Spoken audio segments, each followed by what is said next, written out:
번째 경기 AT 마드리드 대 슬로반 브라티 분석 시작해보겠습니다. 아틀레티코는 지난 라운드 원정 경기에서 체코의 강호인 스파르타 프라하를 제압했다. 선발 공격수로 출전한 훌리안 알바레즈가 멀티골을 터뜨리며 활약했고, 교체로 들어온 앙헬 코레아가 이골로 조커 역할을 톡톡히 했다. 그러나 아직 챔스 5경기에서 승점 9점으로 16강 직행으로 가는 순위권과 차이가 있기에 이 경기를 반드시 승리해야 한다. 갤러거와 드포를 비롯해 중앙 미드필더들이 공격적으로 라인을 올릴 것으로 보인다. 슬로반은 챔스에서 전패를 당하며 24강 플레이오프행이 어려워 보인다.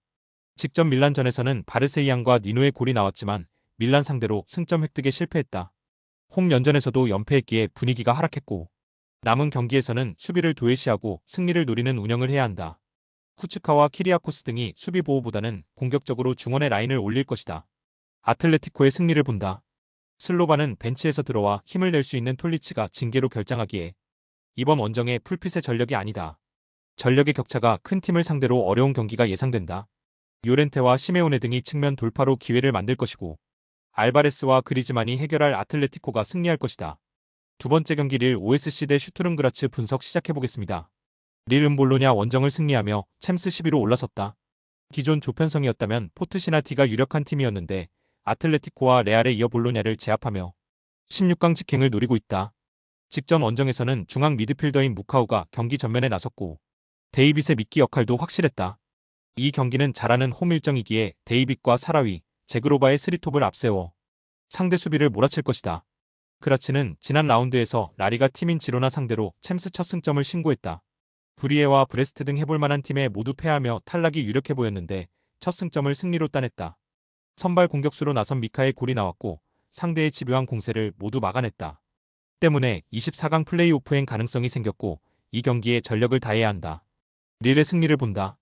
그라치는 아이브와 가지베고비치 등이 나서는 최종 수비가 쉽게 상대에게 공간을 주지 않는다.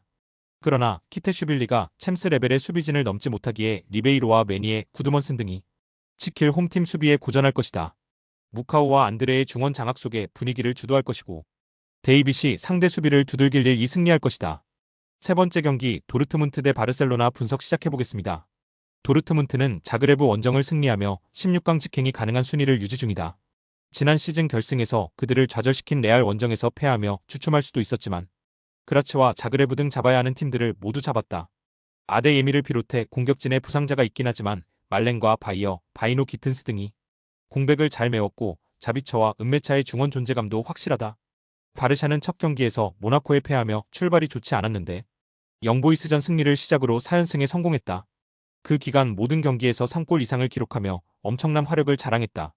그러나 라리가에서는 최근 라스팔마스에 패했고 베티스 상대로 버저비터 동점골을 허용하는 등 다소 부진했다. 때문에 이 경기를 승리하고 분위기를 반등하며 라리가에서 1위 수성을 원할 것이다. 바르샤의 승리를 본다. 지난 주말 베티스 원정에서 무승부를 기록하긴 했지만 레반도프스키와 하피냐, 데용과 페란 토레스 등이 짧은 시간을 뛰며 이 경기를 준비했다. 브란트도 부상 여파가 있기에 로테이션 자원이 부족한 홈팀 상대로 경기의 주도권을 쥘 수 있다. 레반도프스키의 안정적인 마무리 외에도 페드리와 카사도가 홈팀의 중원 공세를 막아낼 바르샤가 승리할 것이다. 네 번째 경기 유벤투스 대 맨시티 분석 시작해보겠습니다. 유벤투스는 슈투트의 일격을 당한 이후 3경기에서 승리를 추가하지 못하며 중위권으로 밀렸다. 에레디비지의 선두인 호벤에 이어 분데스리가 강호인 라이프치히에 승리했지만 보다 전력이 떨어진다는 평을 듣는 팀들에게 승리하지 못했다. 로카텔리와 쿠프마이너스가 버티는 강력한 중원과 쉽게 무너지지 않는 수비진을 앞세워 시즌을 보내지만 강팀 상대로 확실하게 우위를 점하지 못했다. 맨시티 역시 최근 두 경기에서 7실점하며 승점 1점 추가에 그쳤다. 스포르팅 원정에서 충격패를 당했고 페에노르트 상대로는 홈에서 3골의 리드를 지키지 못했다. 그래도 프리미어리그 일정에서 노팅엄을 잡으며 어느 정도 떨어진 팀 분위기를 끌어올렸다. 균도안과 데브라이너 등 베테랑 미드필더들이 공격 전개를 잘하고 있고 홀란드의 위력도 여전하다. 맨시티의 승리를 본다.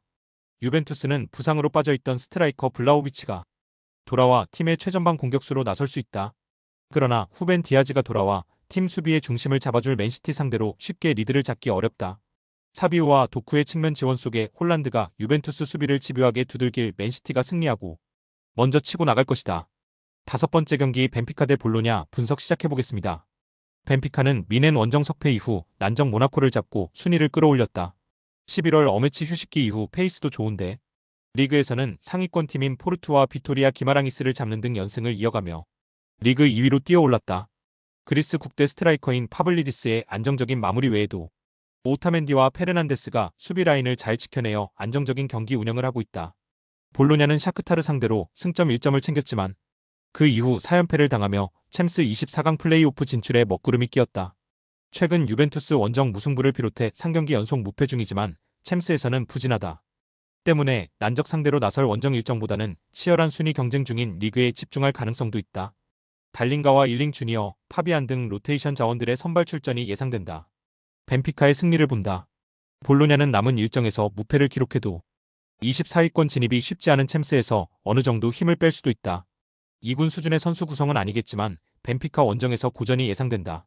올스네스와 코쿠가 중원의 라인을 올리며 공격 전개를 할 것이고 디마리아와 암도우니가 파블리디스에게 좋은 기회를 만들어줄 벤피카가 승리할 것이다. 6번째 경기 아스날 대 AS 모나코 분석 시작해보겠습니다. 아스날은 최근 페이스가 좋다. 챔스에서는 포르투갈 절대 강자인 스포르팅을 원정에서 완파했고 리그에서도 무패를 이어가며 선두인 리버풀을 추격 중이다. 비록 지난 주말 같은 연고를 사용하는 풀럼 상대로 승점 1점 추가에 그치긴 했지만 부상자 이슈가 없다시피 하고 풀 전력으로 경기에 나설 수 있다. 라이스와 웨데고르, 토마스 파티 등 자국을 대표하는 중앙 미드필더진이 모두 가동될 것이다. 모나코는 벤피카에 패하며 챔스 무패가 끝났다. 바르샤와 볼로냐 등을 연파했고 원정에서도 착실하게 승점 관리를 했는데 벤피카의 화력에 고전했다. 그래도 리그왕에서 8위를 추격하는 추격자고 챔스에서도 8위를 유지하며 16강 직행을 노리고 있다. 단, 이 경기는 난적을 원정에서 상대해야 하기에 수비 라인을 두텁게 하며 버티기로 임할 것이다. 아스날의 승리를 본다. 모나코도 충분히 안정적인 경기력을 보여주는 팀이다. 카마라와 자카리아 등 상대 중원에 쉽게 무너지지 않을 중원 조합도 있다. 단, 센터백인 신고가 징계로 빠지기에 수비진이 풀핏의 전력으로 나설 수 없다. 하베르츠와 사카트로사르와 마티넬리 등이 홈에서 적극적인 공세로 기회를 노릴 아스날이 승리할 것이다. 스포츠 당첨에 제일 중요한 건 조합입니다. 각 팀 분석을 잘한다고 하여도 조합을 못할 경우 큰 배당을 가져가지 못하는 거 다들 아실 겁니다. 그리고 유튜브에 조합을 올려드릴 수 있지만 좀 더 자세한 정보들과 배당 흐름 및 각종 이슈 등 경기 전까지 어떻게 될지 모르니 조합을 빠르게 유튜브에 올려드릴 수 없는 점 양해 부탁드립니다. 조합 신청은 아래 고정 댓글 링크로 조합 신청 말 걸어주세요. 금전 요구 및 멤버십 가입 조건 일체 없습니다. 좋은 건 서로 나눠 갑시다.